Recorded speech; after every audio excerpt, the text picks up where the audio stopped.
नमस्कार मित्रों, उड़ान स्टडी राजस्थान यूट्यूब चैनल पर आपका स्वागत है। रीट एग्ज़ाम के लिए अपने सीरीज चल रही थी राजस्थान के राजवंश की, और इसका आज मैं पार्ट नंबर 3 लेके आया हूँ। आज अपन बात करेंगे चौहान राजवंश की। चौहानों की उत्पत्ति है, अलग अलग मत है विद्वानों के। जैसे अग्निकुल है, पृथ्वीराज रासो, नैणसी और सूर्य में मल मिश्रण है, वो अग्निकुल से उत्पन्न मानते हैं इनको। जबकि अचलेश्वर का जो मंदिर में लेख है उसके अनुसार और हाँसी का जो शिलालेख है उनमें चौहानों को चंद्रवंशी माना गया है। टोड स्मिथ और विलियम क्रूक इन्होंने इन्हें विदेशी माना है। बेदला का शिलालेख, पृथ्वीराज विजय, अमीर महाकाव्य, चौहान प्रशस्ति और सेवाड़ी का जो अभिलेख है उसमें चौहानों को सूर्यवंशी माना गया है।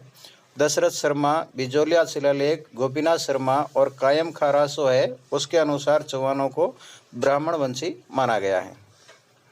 अब बात करते हैं मित्रों आमेर या शाकंभरी के जो चौहान हैं उनके बारे में।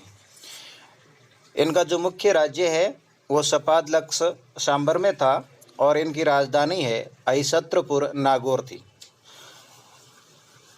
जो अजमेर के चौहान है इनका जो आदि पुरुष है वासुदेव चौहान था, जिसने 551 में सपादलक्ष में छैमान राज्य की है वो स्थापना की थी। विग्रहराज सेकेंड बड़ौंस में अपनी कुल देवी आशापुरा माता के मंदिर का इन्होंने निर्माण करवाया। अजयराज चौहान 1113 ईस्वी में अजमेर की स्थापना करके अजमेर को है अपनी राजधानी बनाया था। इस अजयराज चौहान ने गढ़बीटली अर्थात तारागढ़ दुर्ग है इनका निर्माण करवाया, और श्री अजय देव चांदी के सिक्के भी इन्होंने है वो प्रचलित किए थे। अजयराज के बाद में बात करते हैं मित्रों अर्णोराज की। अर्णोराज ने पुष्कर में वराह मंदिर का निर्माण करवाया था। पुष्कर में वराह मंदिर का निर्माण है वो किसने करवाया? तो अर्णोराज ने करवाया था। बिसलदेव चौहान विग्रहराज चतुर्थ के नाम से प्रसिद्ध हुए, और इन्होंने जयानक भट्ट द्वारा कवि बांधव की उपाधि है इन्हें प्रदान की गई थी। तो कवि भट्ट भी इसे कहा जाता है। इनका जो रचित नाटक है वो हरिकेली है, और हरिकेली की जो भाषा है वो संस्कृत थी। अजमेर में इन्होंने संस्कृत पाठशाला का निर्माण करवाया। टोंक के अंदर बिसलपुर बांध और बिसलपुर जो कस्बा है ये भी बिसलदेव चौहान के द्वारा बसाया गया। पृथ्वीराज चौहान तृतीय, जो कि चौहानों का सबसे प्रतापी शासक हुआ था, 11 वर्ष की अल्पायु में ही है वो राजा बना था। और इसकी जो संरक्षिका थी, क्योंकि अल्पायु में राजा बना तब इसकी संरक्षिका माता कर्पूरी देवी थी। इनके पिता का नाम सोमेश्वर था, और इनका जो मुख्यमंत्री था वो कौन था? कदमदास। पृथ्वीराज चौहान थर्ड है, इन्होंने जयचंद्र गेडवाल की पुत्री संयोगिता का हरण करके इनसे विवाह किया था, और इन्हीं के कारण इन दोनों के बीच में शत्रुता बढ़ गई थी। इनके द्वारा सर्वाधिक फेमस जो युद्ध है वो तराइन के युद्ध है, दोनों लड़े गए थे। तो प्रथम युद्ध 1191 में लड़ा गया, जिसमें मोहम्मद गोरी की पराजय हुई थी और पृथ्वीराज चौहान है वो विजयी हुए थे। तराइन का जो मैदान है वो हरियाणा राज्य के करनाल में स्थित है। तराइन का द्वितीय युद्ध 1192 में मोहम्मद गोरी और पृथ्वीराज के मध्य हुआ था, जिसमें मोहम्मद गोरी की विजय हुई और पृथ्वीराज है वो वीर गति को प्राप्त हुआ था। पृथ्वीराज के अन्य नाम मित्रों क्या मिलते हैं? तो राय पिथोरा और अंतिम हिंदू सम्राट। राय पिथोरा के नाम से कौन प्रसिद्ध है? तो पृथ्वीराज चौहान थर्ड है। इनकी उपाधि है वो दल पंगुल है, इन्होंने अपनी उपाधि धारण की थी। इनके दरबार में चंद बरदाई, जयानक, पृथ्वी भट्ट, वागीश्वर और विद्यापत गौड़ है प्रमुख विद्वान थे। नाडोल के चौहानों का जो संस्थापक या आदि पुरुष है वो लक्ष्मण चौहान है। ठीक है ना। लक्ष्मण चौहान को याद कैसे करोगे? तो नाक है वो किसने काटी थी? जैसे नाडोल से नाक कर दो, नाक काटी किसने थी? लक्ष्मण ने। ठीक है। तो नाडोल के चौहानों का आदि पुरुष है लक्ष्मण चौहान। 1205 में जालोर के चौहानों में है ये नाडोल के चौहान का जो शाखा थी वो विलीन हो गई थी। अब बात करते हैं रणथंभौर के चौहानों की। रणथंभौर के चौहान, इनके जो संस्थापक है गोविंदराज चौहान, जो कि पृथ्वीराज थर्ड है, इनके पुत्र थे। इन्होंने है रणथंभौर में चौहान राज्य की वो स्थापना की थी। अमीरदेव चौहान 1282 से 1301 के मध्य इनका शासनकाल रहता है। इनके पिता का नाम जयसिम्हा चौहान था और रानी रंगा देवी थी, जिसने जौहर किया था। अमीरदेव चौहान ने कोट्य जन यज्ञ का आयोजन किया और इस कोट्य जन यज्ञ है, इसमें पुरोहित है वो विश्वरूप थे। जलालुद्दीन खिलजी इस दुर्ग को नहीं जीत सके, इस कारण इस दुर्ग के बारे में इन्होंने एक कथन कहा था, जो कि बार बार क्वेश्चन आता है, मैं ऐसे 10 दुर्गों को भी मुसलमान के एक बाल के बराबर महत्व नहीं देता हूँ। ये है रणथंभौर दुर्ग के बारे में कहा था।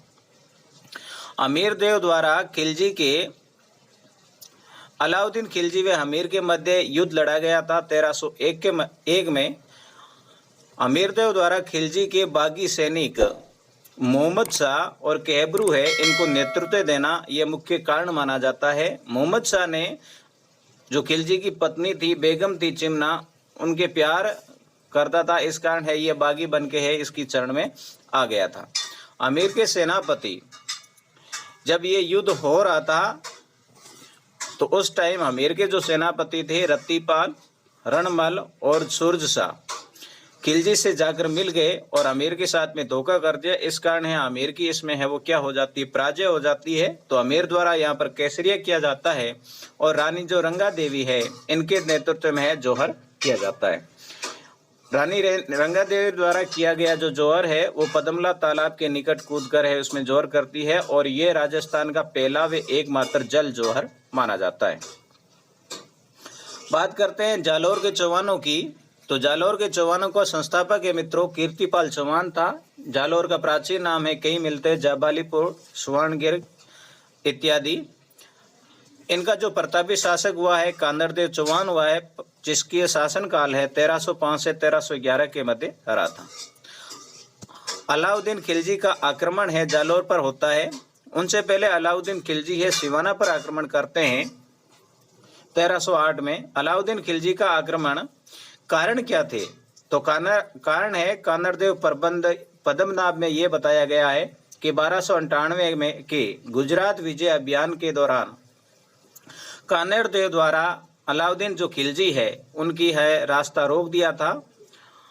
और दूसरा कारण इसमें यह बताया जा रहा है कि वीरमदेव है वो अलाउद्दीन खिलजी की पुत्री फिरोजा है उनसे प्यार, फिरोजा है वीरमदेव से प्यार करती थी और वीरमदेव ने इनसे विवाह करने है का है वो मना कर दिया था। तो इसका बदला लेने के लिए भी वो खिलजी इस पर आक्रमण करना चाह रहे थे। और तारीख फरिश्ता है, तो फरिश्ता के अनुसार है एन उल मुल्क मुस्तानी है, इनके नेतृत्व में 1305 में इन्होंने एक संधि की थी और संधि के दौरान कांदरदेव चौहान है खिलजी के दरबार में भी दिल्ली पहुंच गए थे। और उस टाइम में खिलजी ने ऐसा कह दिया था कि हिंदुस्तान में कोई ऐसा राजा नहीं है जो मेरा मुकाबला कर सके। और इससे क्रोधित होके जो कांदरदेव है इन्होंने बता दिया था कि वो चैलेंज दे के मतलब चुनौती दे के वहां से दरबार से भाग के आ गए थे। तो उनका बदला लेने के लिए ही अलाउद्दीन खिलजी आक्रमण करना चाह रहे थे। तो ये तो थे अलाउद्दीन खिलजी के द्वारा आरोपित आक्रमण मतलब कारण थे क्यों करना चाह रहे थे। अब अलाउद्दीन खिलजी ने जालौर की चढ़ाई की, तो जालौर पर आक्रमण करते हैं। तो उनसे पहले सिवाना का दुर्ग आता है, सिवाना पर उन्होंने पहले आक्रमण करते हैं 1308 में। सिवाना है हल्देश्वर की पहाड़ी बाड़मेर में स्थित है। सिवाना के समय यहाँ पर जो शासक थे शीतलदेव चौहान, जो कि कांदरदेव का भतीज था। दुर्ग का रक्षार्थ वीर गति को वो प्राप्त हुआ। और यहाँ पर भी एक इनका विश्वासघाती था बावले, उन्होंने है विश्वासघात कर दिया और सिवाना दुर्ग का एकमात्र जो जलाशय था उसको है वो गोमांस से दूषित कर दिया था। यह खिलजी का जो सेनापति है कमालुद्दीन गुर्ग है वो था। चातलदेव के सैनिक बावले द्वारा गुप्त मार्ग बताए जाने और जलाशय को दूषित करने के कारण है यहाँ पर भी जौहर हुआ। वैसे ये सारा जो दुर्ग के अंदर जितने भी जौहर हुए हैं वो अपने अलग से वीडियो है अपलोड करके हैं, वो नहीं देखा था आप देख लेना। जालौर दुर्ग के दया राजपूत बीका द्वारा गुप्त मार्ग बताया गया और 1301 में कान्हड़ देव वे अपने पुत्र वीरमदेव सहित दुर्ग की रक्षार्थ कान्हड़ देव और वीरमदेव है वो शहीद हो गए थे। अब बात करते हैं हाड़ौती के चौहानों की। हाड़ौती के चौहानों की दो शाखा है, एक बूंदी के चौहान है और एक कोटा के चौहान है। देव सिंह बूंदी राज्य की स्थापना की थी। समर सिंह कोटा को अपनी राजधानी बनाया जो बूंदी के अंतर्गत आता था। मतलब उस टाइम है ये जो कोटा है बूंदी राज्य के अधीन होता था।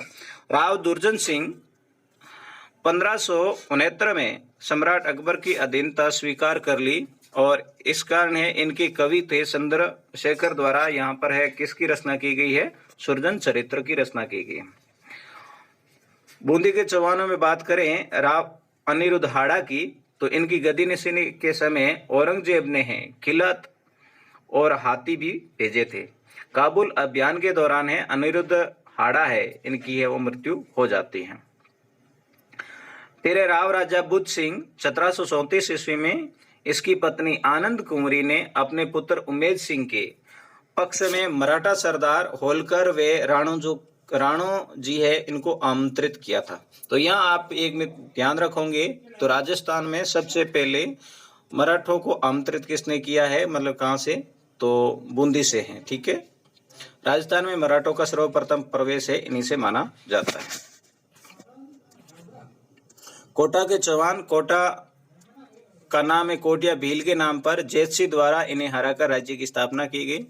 सिरोही के चौहान, सिरोही का आदि पुरुष है मित्रों कोंधा लाका था। तो ये था मित्रों चौहानों के बारे में अपना चौहान राजवंश। कैसा लगा वीडियो मुझे जरूर बताना, अपने दोस्तों के साथ में शेयर करना और चैनल पर नए हैं तो सब्सक्राइब कर लेना। मिलते हैं नेक्स्ट वीडियो में, तब तक के लिए धन्यवाद।